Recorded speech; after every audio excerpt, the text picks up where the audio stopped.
আসসালামু আলাইকুম। নিজের দেশের পাসপোর্ট পেতে যদি সর্বোচ্চ হয়রানির শিকার হতে হয়, এইটা আসলে খুবই দুঃখজনক।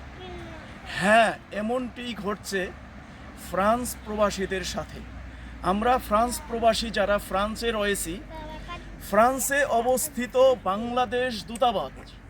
বাংলাদেশ দূতাবাসে পাসপোর্ট জমা দেওয়ার জন্য বাংলাদেশি ফ্রান্স প্রবাসীদের মাসের পর মাস একটি অ্যাপয়েন্টমেন্ট এবং এখানকার স্থানীয় ভাষায় রন্দিব নেওয়ার জন্য অপেক্ষা করতে হয়। সেই অপেক্ষা করেও মাসের পর মাস যাওয়ার পরেও পাসপোর্ট জমা দেওয়ার হয়রানি থেকে ফ্রান্স প্রবাসীরা বাঁচতে পারতেছে না। এইটা আসলে খুবই দুঃখজনক, যেটা মেনে নেওয়া যায় না। এই কষ্ট যেখানে আসলে আমরা প্রবাসী, এখানে প্রবাসীদের যে কত কষ্ট, কত সমস্যা আমরা এখানে যারা আছি আমরা জানি। এখানে এই রকম প্রবাসী আছে যারা তিল তিল করে বছরের পর বছর পার করে প্রায় 10 বছর অপেক্ষা করে 10 বছরের আওতায় কাগজ জমা দেওয়ার জন্য দেখা যায় যে একটি অ্যাপয়েন্টমেন্ট নিচ্ছে, কাগজ জমা দিবে, সেখানে তার পাসপোর্ট দরকার। পাসপোর্টের জন্য ঘোরাঘুরি করতেছে, সময় মতো পাসপোর্ট পাইতেছে না। এই যে 10টা বছর সে কষ্ট করে তিলে তিলে পার করে পাসপোর্টের জন্য এখন আমাদের দেশের এম্বাসিতে ঘোরাঘুরি করতেছে। এই কষ্ট মেনে নেওয়া যায় বলেন? এরপরে অনেক মানুষ, অনেক প্রবাসী আছে যারা পাসপোর্ট কাগজ রিনিউ করার জন্য পাসপোর্ট পাচ্ছে না। অনেক প্রবাসী ভাইয়েরা আছে যারা দেশে যাবে, মা বাবা অসুস্থ, আত্মীয় স্বজন অসুস্থ, বিশেষ কারণে দেশে যাবে। দেশে যাওয়ার জন্য তাদের পাসপোর্ট দরকার, কিন্তু তারা বাংলাদেশ এম্বাসিতে গিয়ে পাসপোর্ট পাচ্ছে না। আমাদের জানা মতে 1-1.5 বছর আগে এই এম্বাসির পরিস্থিতি মোটামুটি ভালো ছিল।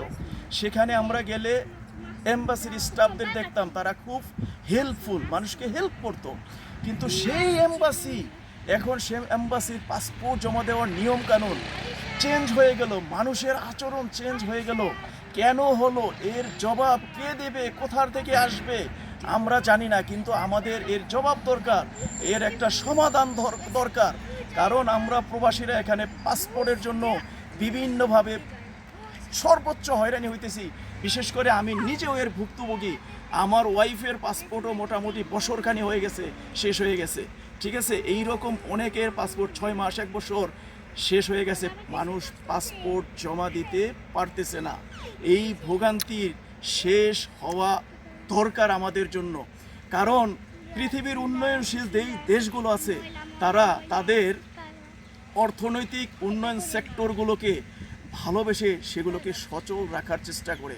কারণ তারা জানে অর্থনৈতিক সেক্টরগুলো যদি সচল না রাখা যায় তাহলে দেশ ধ্বংস হয়ে যাওয়ার সম্ভাবনা থাকে। কিন্তু আমাদের বাংলাদেশ একটি আশ্চর্য দেশ, যেটা একটা বিকল্প সিস্টেম, যেই দেশে আমাদের অর্থনৈতিক যেই সেক্টরগুলো আছে, অর্থনীতির চাকা যারা ঘোরাচ্ছে তাদেরকে আমরা কষ্ট দেই, তাদেরকে আমরা হয়রানি শিকার করার চেষ্টা করি, সেইটাই চলছে। কারণ আমাদের দেশে এই প্রবাসীদের রেমিটেন্স দিয়ে আমাদের দেশের প্রধান যে অর্থনৈতিক যে চাহিদা আছে সেটা মেটানো হয়।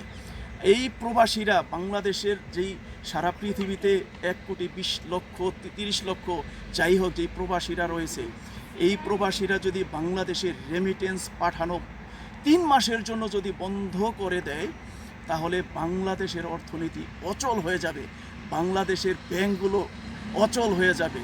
অথচ আমরা বোঝার চেষ্টা করতেছি না। এই প্রবাসীদের সামান্য পাসপোর্ট, তাদের নৈতিক অধিকার, টাকা দিয়ে পাসপোর্ট করবে, টাকা দিয়ে, যেটা বাংলাদেশে যেই ফি, এখানে অনেক বেশি ফি। এই বেশি ফি দিয়ে টাকা দিয়ে পাসপোর্ট করবে, সেখানে তারা নিজের দেশের পাসপোর্ট পাইতে সেখানে সর্বোচ্চ হয়রানির শিকার হইতেছে। এবং গতকালকে আমরা দেখলাম বুধবার বাংলাদেশে সেখানে তারা বাংলাদেশ এম্বাসি একটা নিয়ম করছে যে সপ্তাহে একদিন মানে রন্দিবু ছাড়া, অ্যাপয়েন্টমেন্ট ছাড়া কিছু পাসপোর্ট জমা নিয়ে পাসপোর্ট দেবে। সেখানে দেখলাম এম্বাসির সামনে মানুষ এতটা জটলা হয়ে, যেখানে মানুষ মানে ক্ষিপ্ত হয়ে অকথ্য ভাষায় কথা বলতেছে, গালাগালি করতেছে মানে এম্বাসির লোকদেরকে। এইটা কি হওয়া উচিত ছিল? মোটেও হওয়া উচিত ছিল না। এইটার সমাধান এই বর্তমান সরকার যারা আছে তাদের করা উচিত বলে আমরা মনে করি। এই বর্তমান সরকারের প্রধানমন্ত্রী যিনি আছেন, উনিও 17 বছর আমাদের মতো প্রবাসী ছিলেন। উনি জানেন, উনি নিজের চোখে প্রবাসীদের সমস্যাগুলো দেখছেন।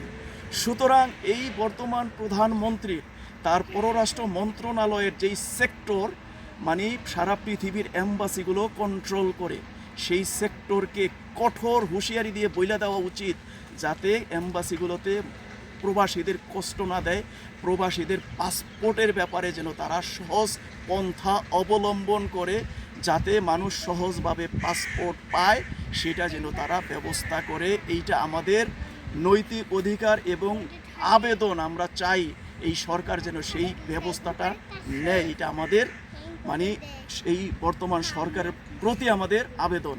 তো যাই হোক, আমি সংক্ষেপে বললাম। আমার প্রিয় বন্ধু জনাব আশিকুজ্জামান শামীম, উনি অনেক জ্ঞানী মানুষ। আমরা এখন ওনার কাছে যাব, ওনার থেকে আমরা কিছু কথা নেব। উনি গুরুত্বপূর্ণ কথা বলবে এই ব্যাপারে। আমরা যাচ্ছি তার কাছে। ধন্যবাদ জাহাঙ্গীর আলম ভাই, উনি খুব মূল্যবান কথা বলছেন। প্রত্যেকটা কথা খুব মূল্যবান। যে ফ্রান্স, আমাদের এখানে ফ্রান্সে সর্বমোট মনে হয় 60,000 মানুষ আছে। তো সৌদি আরবের তুলনায় 50 ভাগের 1 ভাগ। তো সৌদি আরবে যদি পাসপোর্ট সহজলভ্য হয়, তো আমাদের ফ্রান্সে কেন 60,000 মানুষকে সেবা দিতে পারতেছেন না আপনারা? আপনি জাহাঙ্গীর ভাইয়ের কথা অনেকগুলা প্রসঙ্গ উঠে আসছে। এখানে 10 বছর অপেক্ষা করে মানুষ কাগজ জমা দেয় পিকচারে। তো পাসপোর্টের জন্য সেই অ্যাপয়েন্টমেন্টটা তার ক্যান্সেল হয়ে যায়। একটা অ্যাপয়েন্টমেন্ট পেতে তার কি পরিমাণ কষ্ট করতে হয়, কি পরিমাণ ঘাম ঝরে, এটা ফ্রান্স প্রবাসীরাই জানে। একটা পাসপোর্টে আমাদের পররাষ্ট্রমন্ত্রীর কাছে অনুরোধ, আপনি দীর্ঘদিনের এই সমস্যা, এই যানজট, পাসপোর্ট যানজটের এই বেড়াজাল আপনি ভেঙে দিবেন। আপনার কানে অবশ্যই এই বার্তা গেছে এতদিনে যে ফ্রান্সের প্রবাসীরা কি সমস্যার মধ্যে আছে, পাসপোর্ট পাচ্ছে না। অবশ্যই এটার দিকে নজর দিবেন। এবং অ্যাম্বাসিডর, আমি যতটুকু মনে করি আপনি ভালো লোক, আপনি শিক্ষিত লোক, আপনি কারো কুপ্ররোচনায় পড়ে এই ধরনের কৃত্রিম সংকট তৈরি করেন না।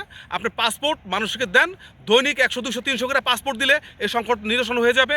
কেন আমরা এর আগে পাসপোর্ট তো আমরা ঠিকই অ্যাপয়েন্টমেন্ট পেয়েছি, এখন পাচ্ছি না কেন? আমি আমার মেয়ের আজকে 3 মাস হয়েছে আমি ফর্ম পূরণ করে রাখছি ইন্টারনেটে, কিন্তু কোনো প্রকার অ্যাপয়েন্টমেন্ট পাচ্ছি না। প্রতিদিন আমি প্রায় দিনে আমি ইন্টারনেটে আমি চেক করি, কোনো অ্যাপয়েন্টমেন্ট নাই, সব বুকিং। এগুলি তো আপনার কৃত্রিম সংকট তৈরি করে রাখছেন। কিছু ট্যাক্সি ফোন থেকে 100 ইউরো দিলে আপনার অ্যাপয়েন্টমেন্ট দেয়। তো এটা কীভাবে দেয়? এটা আপনারা কীভাবে এই সিস্টেম করে রাখছেন? এই সিস্টেম ভাঙ্গেন, নয়তোবা প্রবাসীরা যদি ক্ষিপ্ত হয়, আপনার বাংলাদেশের অর্থনৈতিক চাকা আপনারা দুর্বল হয়ে যাব। প্রবাসীদের ক্ষিপ্ত করেন না, দয়া করে এই সংকট আপনারা দূর করেন, এইসব ফাইজলামি ছাড়েন। আপনারা দয়া করে পাসপোর্টের সংকট দূর করে প্রবাসীদের কষ্ট লাঘব করে দেন। এই বলে আমার সংক্ষিপ্ত কথা আমি শেষ করছি। জনাব আশিকুজ্জামান শামীম ভূঁইয়ার কাছে আমরা গুরুত্বপূর্ণ কথা শুনলাম এই এম্বাসি সম্পর্কে। সুতরাং আমরা ফ্রান্স প্রবাসী যারা আছি, আমরা এর সঠিক সমাধান চাই।